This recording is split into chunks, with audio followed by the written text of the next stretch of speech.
Mais il était là, c'est la Bible qui le dit. Une fois qu'il était en train de prêcher et guérir les malades, Jésus dit, « Je fais ces choses par l'Esprit de Dieu. Je chasse les démons par le doigt de Dieu. » L'Esprit de Dieu est le Saint-Esprit. Le Saint-Esprit l'a-t-il assisté dans son œuvre? Jésus dit oui. L'a-t-il aidé pour accomplir des miracles? Il dit oui. Le Saint-Esprit a-t-il aidé ses disciples? Il dit oui. Lorsqu'ils sont partis dans le monde pour prêcher et guérir les malades, avec quelle aide prêchaient-ils et guérissaient-ils? Sinon avec celle du Saint-Esprit. Ainsi, le Saint-Esprit était avec Élisabeth, avec Zacharie, avec Jean le Baptiste dans le ventre de sa mère, avec Jésus, avec ses disciples. Il est donc absurde de dire, si je ne m'en vais pas, il ne viendra pas, condition, mais si je m'en vais, je l'enverrai. S'agit-il d'autre chose que du Saint-Esprit?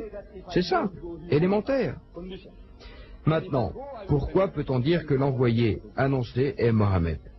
Dans ce même chapitre, où Jésus dit, il dit, j'ai encore beaucoup de choses à vous dire, mais vous ne pouvez pas les porter maintenant. Vous ne possédez pas cette capacité. Mais quand arrivera celui-là, l'Esprit de vérité, il vous guidera dans toute la vérité. Esprit de vérité. Qui est l'Esprit de vérité? Demandez aux chrétiens. C'est le Saint-Esprit. Comment cela? Quand arrivera celui-là, l'Esprit de vérité, il vous guidera dans toute la vérité, car il ne parlera pas par lui-même, mais il dira tout ce qu'il entend, et il vous annoncera les choses à venir. Celui-là me glorifiera. Alors, qui est l'Esprit de vérité? Ils disent le Saint-Esprit. Je dis d'accord.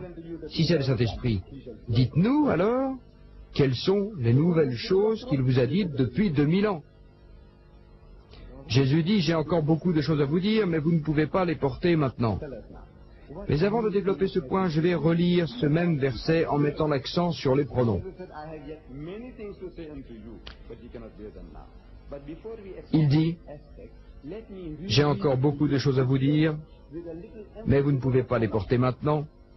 Mais quand arrivera celui-là, l'Esprit de vérité, il vous guidera dans toute la vérité, car il ne parlera pas par lui-même, mais il dira tout ce qu'il entend et il vous annoncera les choses à venir. Celui-là le glorifiera. 8 pronoms masculins dans un seul verset. Je dis, ça ne peut pas se rapporter à un esprit. Êtes-vous d'accord? C'est un homme, un homme, un homme. 8 fois. Il n'existe aucun autre verset dans toute la Bible avec 8 pronoms masculins, ou 8 genres masculins, ou 8 genres neutres. Il n'y en a pas. C'est un verset unique, pour une personnalité unique, Mohammed. Un homme, un homme, un homme. Non pas un esprit, ni un revenant.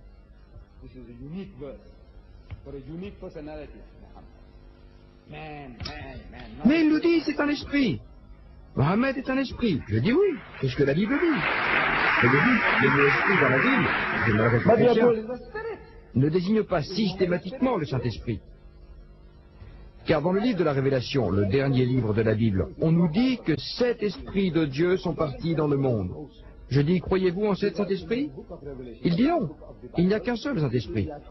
Je dis, on parle de 7 esprits, il doit donc y avoir 7 Saint-Esprits. Non, l'Esprit ne désigne pas à chaque fois le Saint-Esprit.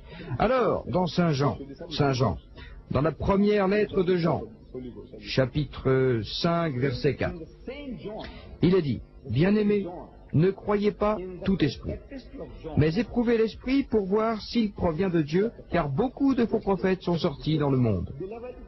Donc un faux prophète est un faux esprit, et un prophète authentique est un esprit authentique. Saint Jean emploie le mot esprit pour prophète. Ne croyez pas tout esprit, n'ayez pas foi en tout prophète. L'esprit, dit-il, qui confesse que Jésus est le Christ, est un esprit envoyé par Dieu. Cela veut dire le prophète qui reconnaît que Jésus-Christ est le Christ, qu'il est le Messie, le Messiah, est un prophète envoyé par Dieu. C'est ce que dit Saint Jean, c'est ce que nous lisons. Pour savoir si cet esprit, ce prophète, Mohammed, dit que Jésus est le Christ, ouvrez la sourate Al-Imran, chapitre 3, verset 45. Elle dit, et lorsque les anges dirent ô Marie, Dieu t'annonce la bonne nouvelle de la prochaine venue d'une parole de lui. Son nom est le Messie, traduit par Christ. Mohammed a-t-il dit que c'est le Christ? Oui, c'est ce que croit tout musulman. Sur le témoignage du prophète Mohammed, 1 milliard de musulmans dans le monde croient que Jésus est le Christ. Il a dit l'esprit qui confesse, le prophète qui dit que Jésus est le Christ, celui-là est envoyé par Dieu. Pourquoi n'appliquez-vous pas cela à Mohamed? Dans l'évangile selon Jean, il est dit, ce qui est né de la chair est chair, ce qui est né de l'esprit est esprit. Les esprits engendrent-ils? Cohabitent-ils? Il dit non. Alors, peut-il naître d'un esprit? Non. Cela veut dire que celui qui a des tendances spirituelles est d'essence spirituelle. Celui qui a des tendances matérielles est chair. Qu'est-ce qui vous a amené ici ce soir? Est-ce un cadeau qui vous serait offert par Didac? Est-ce qu'il va vous donner quelque chose de délicieux? Quoi? Du chocolat? Est-ce pour cela que vous êtes venu? Si c'est le cas, je vous donne ce que vous désirez, alors on estime que vous êtes enclin aux choses matérielles. Ce sont les choses matérielles qui vous ont amené ici ce soir. Vous êtes donc matérialiste. Dans le langage de la Bible, vous êtes chair. Vous êtes de chair. Matérialiste. Si ce sont des considérations, des motivations spirituelles qui vous ont poussé à venir ici, alors vous êtes spirituel, vous êtes esprit. Quoique vous n'êtes pas esprit. Vous êtes un corps solide de chair et d'os. Mais vous avez des penchants spirituels. Vous êtes spirituel. Selon le langage de la Bible, celui qui est né, c'est-à-dire ce qui vous a motivé, ce qui vous a donné naissance, s'il est esprit, spirituel, alors vous êtes esprit. Et si vous êtes de chair, alors vous êtes chair, matériel, vous êtes chair. Cela signifie que le mot esprit ne désigne pas systématiquement le Saint-Esprit. Donc, Jésus dit, j'ai encore beaucoup de choses à vous dire, mais vous ne pouvez pas les porter maintenant. Alors cet esprit, ce Saint-Esprit, ce soi-disant Saint-Esprit, toutes les églises et toutes les confessions se réclament de lui. Tout le monde semble en communion, en communication avec lui. Vous appuyez sur un bouton et il est là. Vous demandez à un témoin de Jéhovah, il vous dit oui, il vient à nous. Demandez aux catholiques, ils disent oui, il vient à nous. Demandez à frère Jimmy Swaggart, il dit la même chose.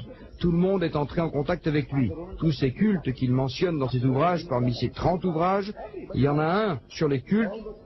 Lisez-les, il dit chaque fidèle prétend avoir eu contact avec l'Esprit. Qui? Le Saint-Esprit. Il est venu à tout le monde. Et ils s'en vont tous dans des directions différentes. Un seul esprit qui les envoie dans des directions opposées? Qui provient de Dieu? Non. Comme le disait hier frère Swaggart, ou bien nous avons tous les deux raison, ou bien nous nous trompons tous les deux. Vous, tous les deux, vous pouvez avoir raison. Il existe 1 millier de sectes et de confessions chez les Blancs d'Afrique du Sud. Chez les Blancs et 3000 parmi les Noirs. Aux États-Unis, j'ai cru comprendre qu'il y avait 40 églises baptistes différentes. Chacun a eu son Saint-Esprit, l'Esprit.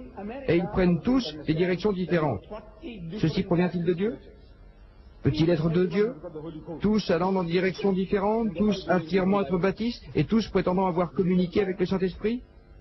Voilà pourquoi je dis, vous n'avez pas trouvé la solution. Jésus dit, j'ai encore beaucoup de choses à vous dire. Beaucoup? Beaucoup, c'est plus qu'un. Au moins vous comprenez cela. J'ai encore beaucoup de choses à vous dire, mais vous ne pouvez pas les porter maintenant. Mais quand arrivera celui-là, l'Esprit de vérité, il vous guidera dans toute la vérité. Toute. C'est aussi plus qu'un. Depuis 40 ans, je demande à mes frères chrétiens de me trouver une solution. Je ne veux pas plusieurs solutions, mais une seule. Celle que le Saint-Esprit vous a donnée. En 2000 ans. Une seule. Quelque chose que Jésus-Christ ne vous a pas encore dit en 6 différents mots. Une seule. Qu'une église, une confession ou un culte ne trouve une seule chose nouvelle que le Saint-Esprit leur a apportée. Une seule me suffit. Je ne demande pas plusieurs. Jésus dit, vous ne pouvez pas les porter maintenant. La raison pour laquelle il n'a pas donné, pourquoi? Parce qu'il ne l'a pas. Il avait la solution au problème de l'humanité jusqu'au jugement dernier. Dieu la lui a donnée, mais les hommes n'étaient pas aptes à la recevoir. C'est ce qu'il a dit. Il explique pourquoi. Vous ne pouvez pas les porter maintenant, veut dire, vous n'en avez pas la capacité. Le sens de cette parole revient comme un leitmotiv dans la Bible. Maintes fois, Jésus-Christ, il dit à ses disciples, « Homme de peu de foi. » Vous n'avez pas la foi. Peu de foi.